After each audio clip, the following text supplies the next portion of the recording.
Hey folks, what incredible energy there is today. Thanks for making it to the last breakout and joining us today for our session titled I Want to Be Heard, Centering BIPOC Women Survivors of Sexual Violence in Ramsey County. Just to preface, if you have any questions during our presentation today, just raise your hand and we'll have a mic ran to you. So just wanted to get that out there. This is the title of our final report. My name is Kailee. I use she, they pronouns, and I'm one of the research assistants here at the Minnesota Justice Research Center. And I'm here with my incredible colleague, Paulina, who's also another research assistant for this project. And this is from our Survivors of Sexual Violence Engagement Project. Here's our agenda for today. In the first half, we'll dive into the details of our research project, and in the second half, we're gonna get up and move around, and we'll walk through the data findings together and wrap it up with some small group discussion. So it's gonna be very interactive, and that's kind of how we built this presentation today. Here are some of the other folks who made this project come to life. I'm sure you've interfaced with a few of them today. But yeah, we just wanted to highlight them as also critical people a part of this project. And so now that you know just a little bit more about us, I want to invite you all to introduce yourself to the people around you. Just share your name, pronouns, and what brought you to this session. I know there's a lot of beautiful conversations happening today, and especially right now at 3 p.m. So why this session? We'll give you all just a few minutes. We would love just to hear like 2 or 3 folks share maybe what was discussed in the group or kind of what brings you here today.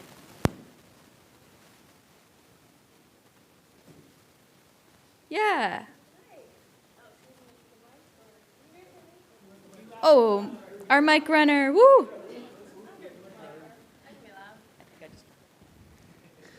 Is this working? Oh yeah, perfect. Okay, hi everyone.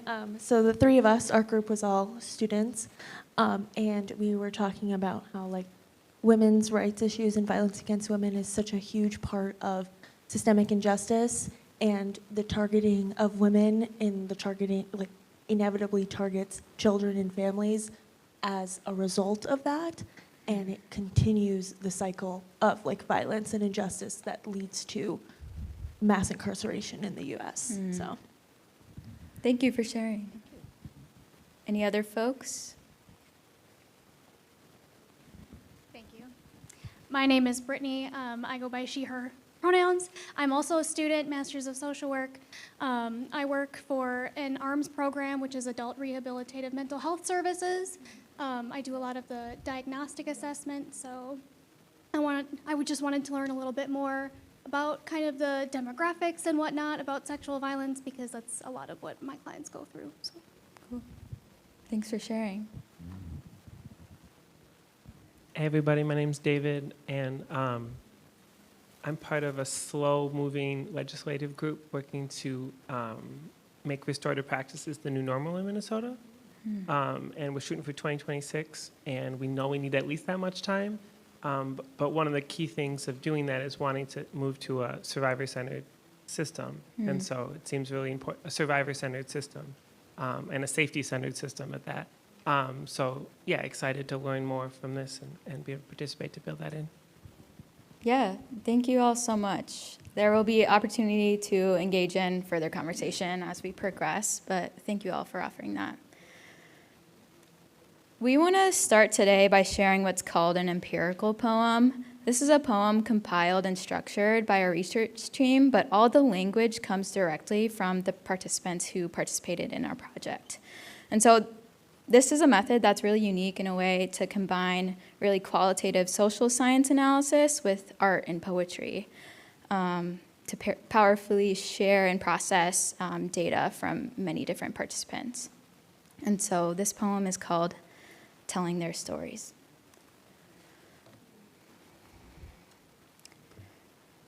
I don't want anyone else to go through what I went through. I can share my story.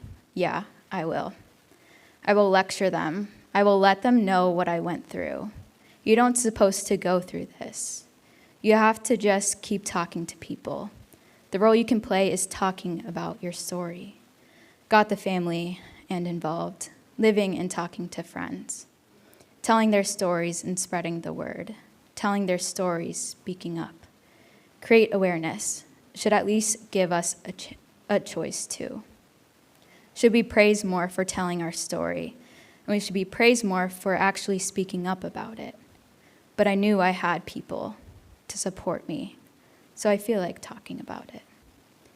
It's going to help other women to understand what's happening and, I guess, not to make them feel alone. But you're never alone. At least you can sleep at night knowing that he's not out there.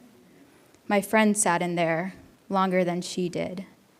Any way that I can, change the law for the next little girl, I will tell. To talk her through it and get her prepared. Girls are gonna call each other, telling their stories. You need to have someone always speak for you. I don't want to see anyone else shut down. What do I say? My reputation, my values, my morals, their respect. How do I start? I always have to take a big breath after reading this. And so, holding those words in your heart, we're going to step back and walk through our project. Hello, everyone. I'm going to reground us all in our original research questions. In our original research questions that we proposed when we first started this project. Okay, so the first one is about the experience of BIPOC women survivors. We asked, how do BIPOC women survivors of sexual violence describe their experience going through the process legal recourse in Ramsey County?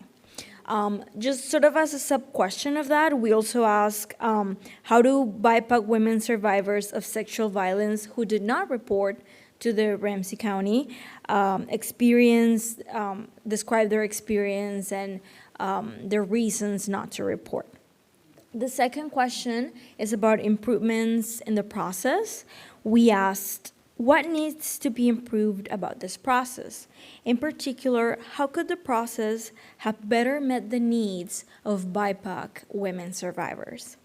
Third, we asked about the future involvement, and we asked how, if at all, do BIPOC women survivors of sexual violence want to be involved in the continued improvement of the criminal legal process for other survivors in Ramsey County?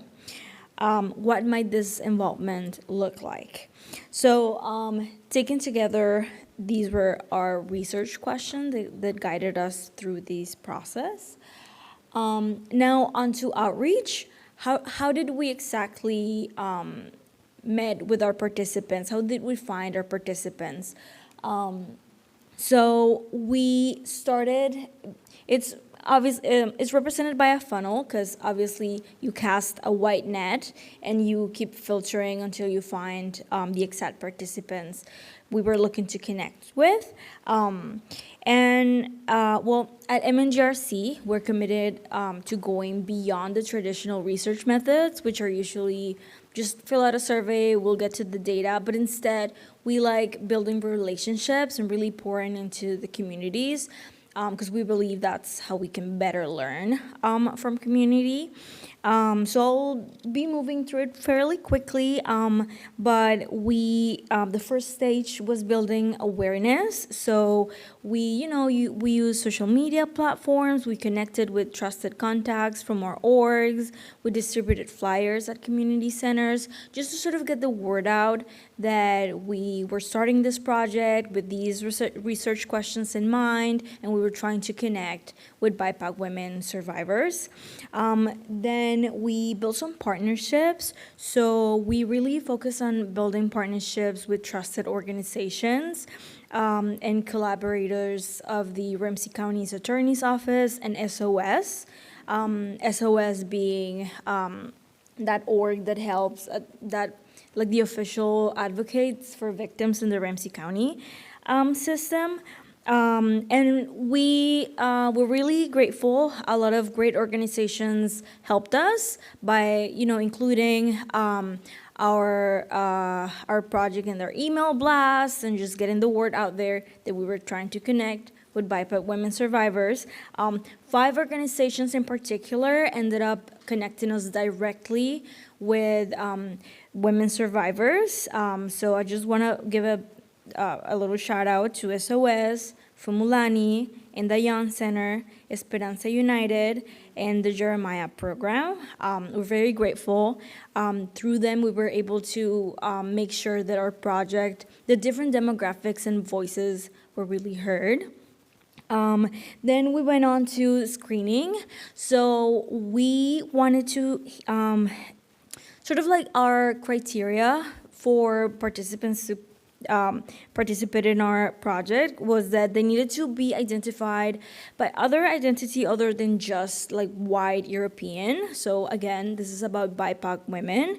And well, they had to identify as something other than just male.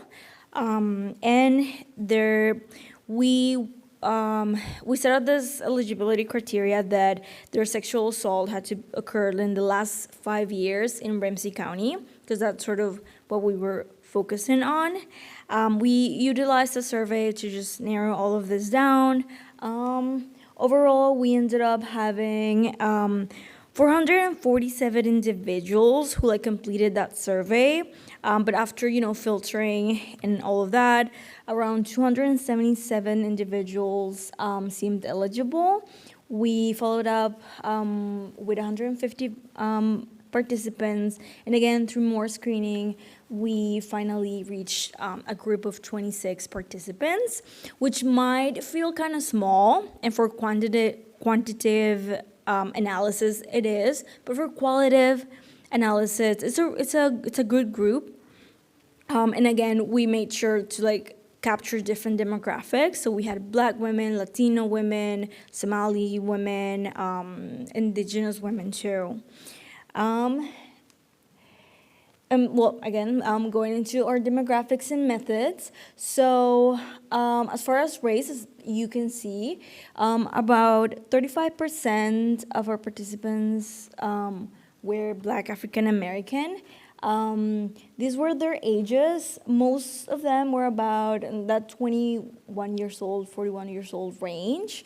Half of them spoke English, half of them spoke another language, like Spanish. I remember we also had African participants. As far as their immigration status, around 50% were non-immigrant, but 27% were undocumented immigrants, and another percentage were documented immigrants. Around 81% of the people we spoke to did report to the police, but again, we had the opportunity to speak to women who did not, because we wanted to understand why, what was stopping them, how can the system change so that the next victim feels comfortable and feels empowered to report. And then, again, this is sort of how they became connected to our research and, the organizations that helped us. This is sort of our methods, kind of a recap of what I've been saying. So we started up with outreach, trying to find participants. Then we held focus groups with some participants. We also held interviews. So that's where most of our data comes from, focus groups and interviews. And actually, that empirical poem that Kailee wrote is just lines taken out of interviews that we had with participants. And that's how we reached our data. This is sort of the pathway that we would show women survivors when we were speaking with them. This sort of exemplifies high level, just the stages of the legal recourse system in Ramsey County.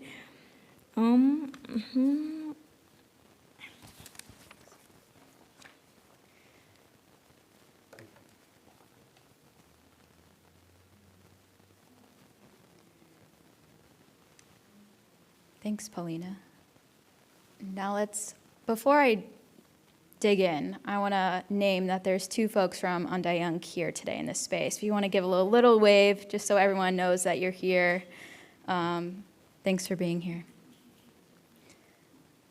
All right, let's dive into the good stuff. Again, these themes that Paulina outlined, these all reflect the experiences participants shared with us, and really our findings is just weaving together these themes to tell the collective story that we're telling today. And so first, a participant's identity significantly affected their experience. Their race, ethnicity, gender, immigrant status, educational level were all factors powerfully distinguishing their experiences. We heard loud and clear from participants that for BIPOC women going through the legal system, their identity mattered and should not be ignored. In particular, participants described how their identity determined whether or not they trusted the legal system or whether or not they reported to the police.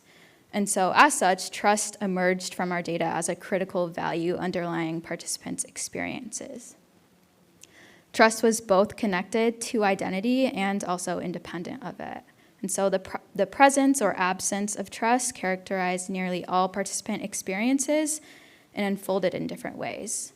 Most commonly, participants did or did not trust the early stages of the process in reporting the crime to the police. As you can see in our little process here, it was really highlighted at the beginning stages. Oh no. Cool. And so next we learned that when participants were at the crossroads of choosing to report or not to report, they often weighed the ramifications of reporting. And so most salient, particularly for those who chose not to report, was fear. And this fear included potentially getting harassed by the perpetrator or harm doer's family, badgered with questions from police, and fear of going through a legal system that they did not know anything about. And for many of the participants, this was the first time that they interacted with the legal system, and so rather experiencing the unknown, participants chose not to report. And so this feeling of fear stayed with the participants who also chose to report, whether it was walking to a police station to report and being met with language they didn't understand, logging into Zoom for the first time for your trial, or going to meet your prosecutor for the first time and having two other people in the room with you.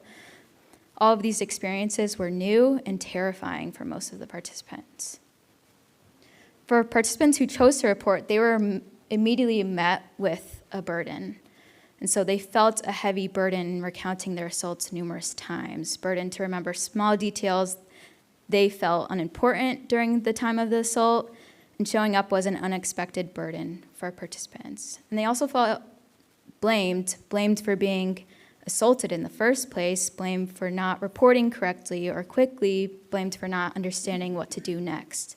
And so these feelings around burden and blame were closely linked to our participants' belief that they were being heard or valued by system actors. And so, for example, when interacting with police, prosecutors, and victim witness advocates, they felt that these system actors were not comforting, that they would constantly get sidetracked or distracted and would pause the participant at disruptive moments. Sometimes system actors would ask them about things that the participant had shared with them numerous times, and often using victim blaming language in the mix. And so many participants felt like they were shouting into a void about their pain, and no one was really, truly listening. And so deeply connected to the fear, the burden and blame, and belief in being heard were implicit and explicit power dynamics at play in the legal system.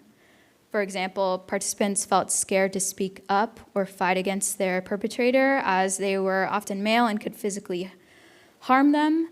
Participants felt nervous to ask questions of police who looked like they were busy.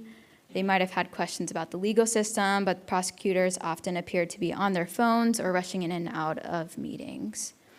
And so the participants shared that they wanted to speak up or ask questions, but consistently refrained in doing so because they felt that if they did, it would upset the people in power. More specifically, participants viewed the defendant as having more power within and over the legal system, whether with respect to scheduling or the pace of the proceedings or the trial itself. And so with the delays from COVID and also the slow-moving process of the legal system, participants often faced delays with their case. There were many weeks, months, and sometimes years without any movement in their own case. And so the salience and importance of time broadly weighed heavily on participants. And so as a result, many of the survivors we talked to continued to carry the burden they described by calling their advocate to seeing if there was any updates, checking the court database to see if there's a hearing had been scheduled, or taking into their own power and digging up their own evidence and submitting it to the investigator, but often felt their case had no forward movement. And so all of this resulted in participants feeling discouraged or defeated. And so unfortunately, these had cyclical ramifications. Feeling of defeat often ended with participants either continuing to lose trust in the legal system. So taken together, this confluence and pattern of feelings characterized most participants' experience with the legal recourse process. And altogether, participants needed all system actors to see them for who they are, carry a lesser burden, believe them in their stories, and help them feel empowered to trust the legal system altogether. And so this is where the power of community advocates come into play. Participants consistently highlighted the pivotal role played by these entities, such as SOS and the other orgs that we named previously, in providing this support and guidance. They directly addressed several of the barriers and challenges participants described in their experience with the legal system.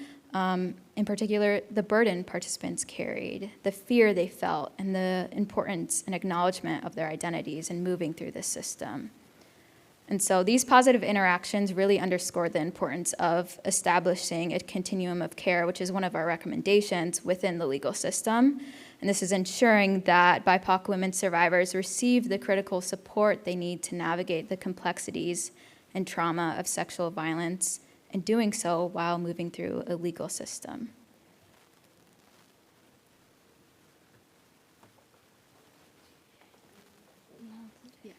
Okay, so, let's sit with all of that information.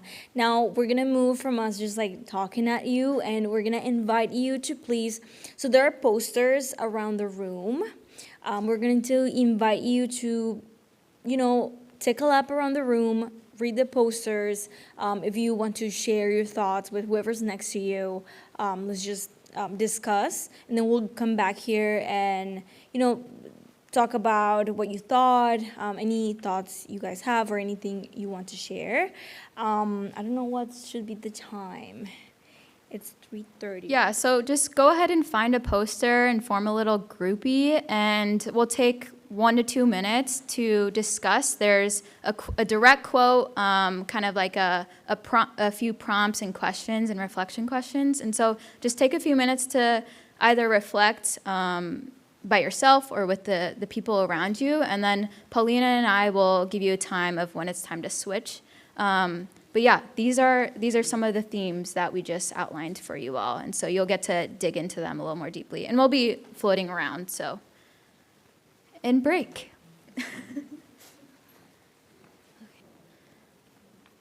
So I know this room is not very conducive for a small group discussion or conversation, but we'll make the most of it. We have our wonderful mic runner, Kara, in the back. So my first question to you all, after exploring all the boards, what surprised you? And feel free to just raise your hand, and we'll get a mic to you.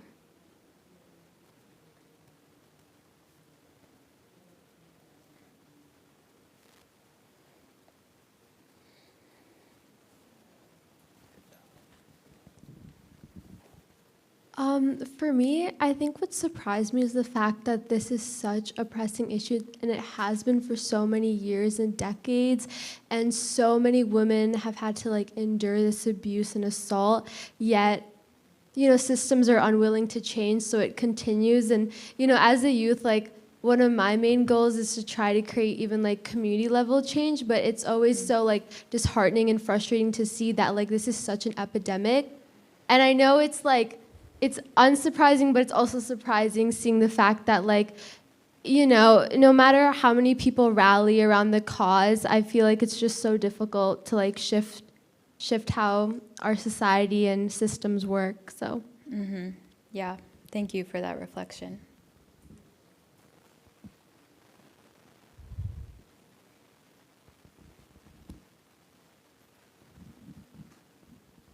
I think one thing that struck me was the one there where it said, I have to keep telling over and over the most painful thing that ever happened to me while they get to, sit there in silence.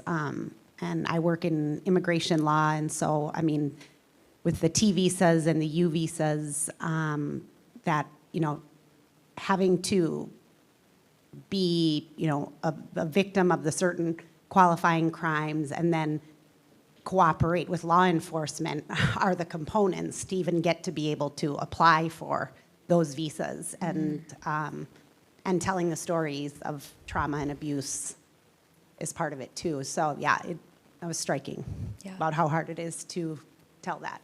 Yeah, absolutely.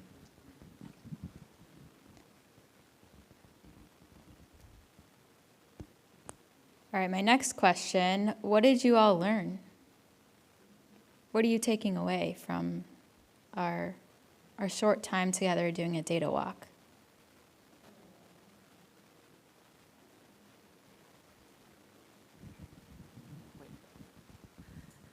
I think that something I'm thinking about differently or reflecting on more is the identity poster.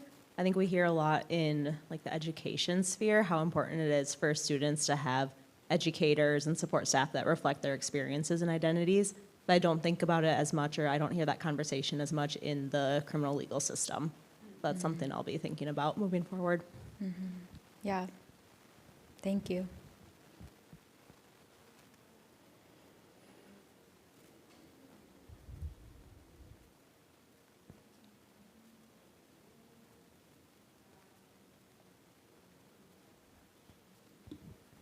Can I ask a question? Sure. Okay.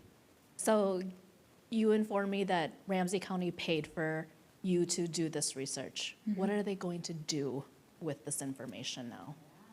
We have our executive director back there, Justin Terrell, who has all the answers to this. Justin, would you like to speak on that?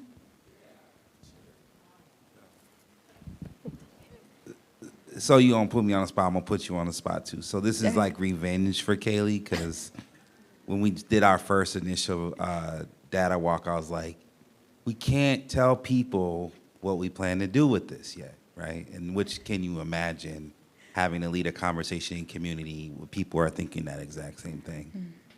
But it's inappropriate, right, for us to like say all these wonderful things that we're gonna do and we have no idea what is possible. But then there was an election. And so it's a little bit clearer to us. So regardless of the fact that the report is not super doesn't really complement John Choi's effort very well, because as you can imagine, these women had varied experience going through the process. The question is, what is that experience in other counties? And so one thing that we are proposing to do is to expand this research so that we can look at, I would prefer we do it statewide, that we cover all the counties in the state, that we evaluate how the prosecutor offices are handling this issue. And I think it's appropriate to approach the state legislature for an appropriation to do such. And frankly, we won't be able to do that without the folks in this room advocating alongside with us. But let's say we do research. One of the things we really aren't interested in at the JRC is doing research for research's sake, right? Which is why Kailee and Paulina and Kayla and Katie were so mad at me when I was like, we can't tell people what I think we're going to do, right? Because the report's not the point for us. So if we do more research, then the question is there an opportunity to educate the entire judiciary? And so what I mean by that is, and Kevin, you probably will, you can correct me if I get this name wrong, the Judiciary Commission, correct? There is a Judiciary Commission that oversees every prosecutor, the public defenders, law enforcement, chiefs of police are involved in that space. Across the state, we should be educating people who are responsible for administering justice in these processes on what these women are telling us. And so it's one thing to expand the research. Yeah, I think where we could potentially have impact is by shifting the actual principles and practices in the judiciary on how we respond to this issue. Does that make sense? Okay. No one's booing, so that's good to know.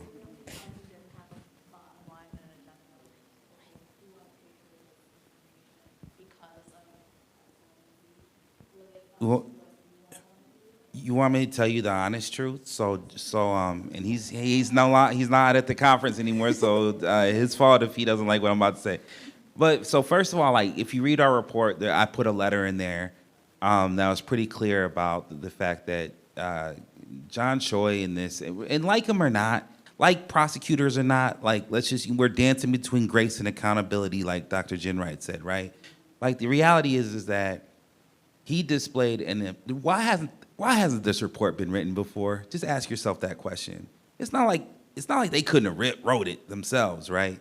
But they brought us in to do it because he knew that there was a problem. And so as partners in this work, and it's very rare that we even take a contract where we're being told what to do. It's more often that we take contracts where we are partners, where we have certain mutual expectations and whatnot, especially with government agencies. The one time was Department of Public Safety, and you see how that turned out recently in the news, but it's whatever. We still rock with, there's good people over there. But the reality is that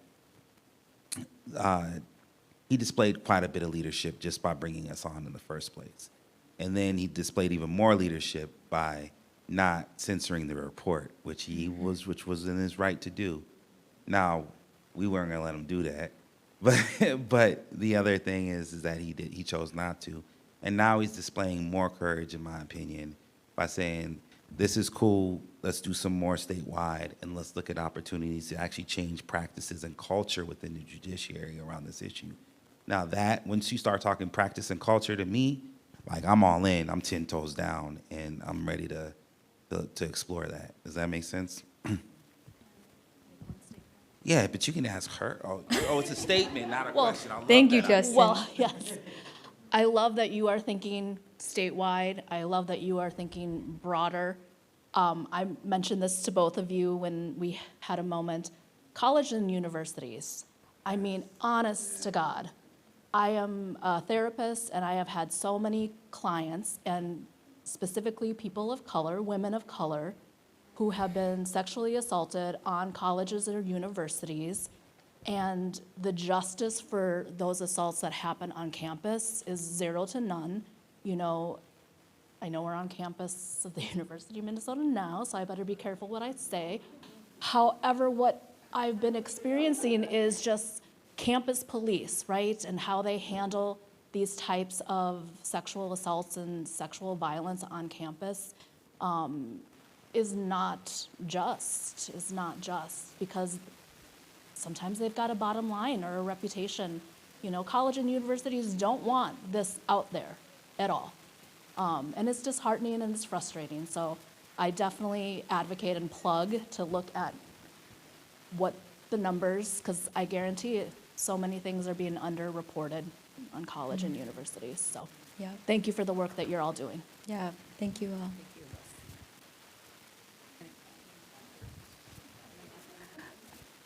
I'm just wondering whether there's a positive spin anywhere. Are there any success stories? Are there any things that the data brings out in terms of things that are better or did work? I mean, you mentioned the community advocates. It's a pretty small sample, but I'm just curious if there's any positive examples of what would be better alternatives.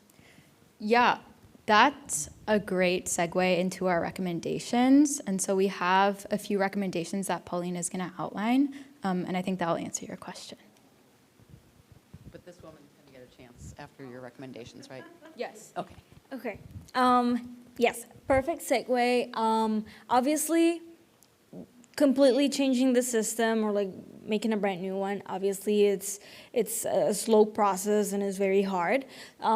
These are our recommendations. I will say, answering that question, that a positive thing that came out of this and that kind of surprised us is that a lot of victims, a lot of participants, 81%, said that they would be willing to share their stories with other victim survivors, and that they would be willing to keep being involved, with just community advocacy, which is very brave of them, very strong of them. These are our recommendations. They're based off of our 8 themes. Today, we brought like 5 themes across the room, but we have more, and obviously, our report talks more in depth about them. The first one is more investment in SOS and other community-based organizations and advocate organizations, so that these organizations are readily accessible and available to all BIPOC women survivors. The second one is embedding culturally responsive and trauma-informed training into practice for all law enforcement. The third one is improved communication, especially during the prosecution and sentencing stages. A lot of women survivors expressed feeling kind of blindsided by the trial results, or feeling like they didn't have any, like they couldn't reach the prosecutor. They didn't know where their cases were at. They didn't even know if their evidence was really being evaluated. So better communication. The fourth one is establishing a continuum of care for BIPOC women survivors that spans the entire legal system. The fifth one is creating more opportunities and spaces for BIPOC women to share their stories and sort of help other survivors. And again, we were pleasantly surprised that a lot of survivors are willing to do this, or that even express that through group supports and things like that, they found sort of a voice or a way to go through the legal recourse system. Those are the recommendations. I want to be mindful of time. Our team and also Ramsey County really just want to create a legal landscape in which BIPOC women survivors feel heard, feel valued, and empowered as they seek both justice and also healing from their sexual assault. So, Paulina is going to close us out with a direct quote from one of the participants. And so my thing is, any way that I can change the law for the next little girl, or to be an advocate for girls that have been sexually assaulted and be able to talk them through what's going to happen to them. Thank you so much. I know it's a very heavy subject, so I want to invite us all to just take a deep breath.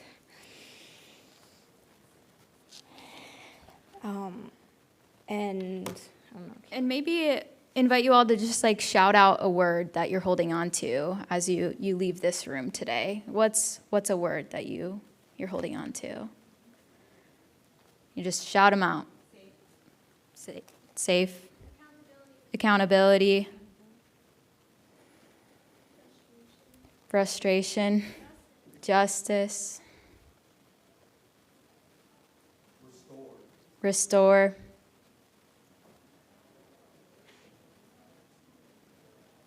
Thank you all. We'll leave you with that.